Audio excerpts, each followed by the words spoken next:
US30 this week was jumping up and down, up and down. We can see the price started with this candle with a larger wick on the lower side and a small wick on the upper side. Then the second one with a larger body, then a smaller body, then larger body, and also the larger body. So there is nothing too much to say except that the price was bouncing between this resistance and this support level.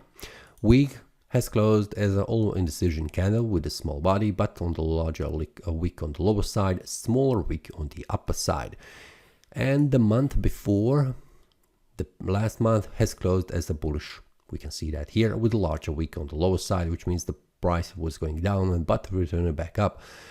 This is just an indication of the further bullish strength, which is probably will continue to rise in value in the following month. But we will see on the lower time frames, like the weekly and the daily, how this looks. Weekly still looks as a bullish, suggesting further rise in value, especially with this combination of the candles, where after the bullish candle we have indecision candle, suggesting further rise in value. Daily, we can see that first what the price needs to do is to make a bullish breakout above this price level, which is 42,430. When the price goes above that, this will be indication of the further rise in value and also the bullish strength. We can see that the price could not make a bearish breakout below. There is also no attempt going back down, except we can see on the bullish side we had an attempt for the price to go above. For now, this looks bullish more to me than it is bearish, but I need to see where the price will make a breakout. Will it be bullish breakout going above, or it will be a bearish breakout going below? This is something that we need to wait until the price makes.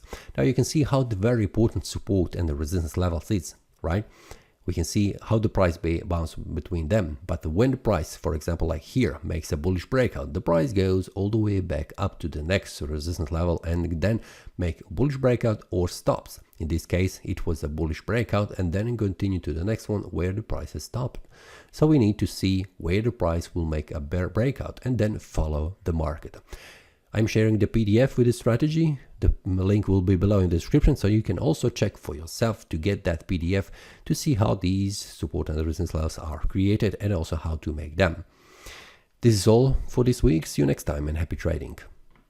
That is all from today's analysis. I hope you enjoyed. If you have any question, feel free to leave a comment. If you like the analysis, click the like button and subscribe. See you next time and a happy trading.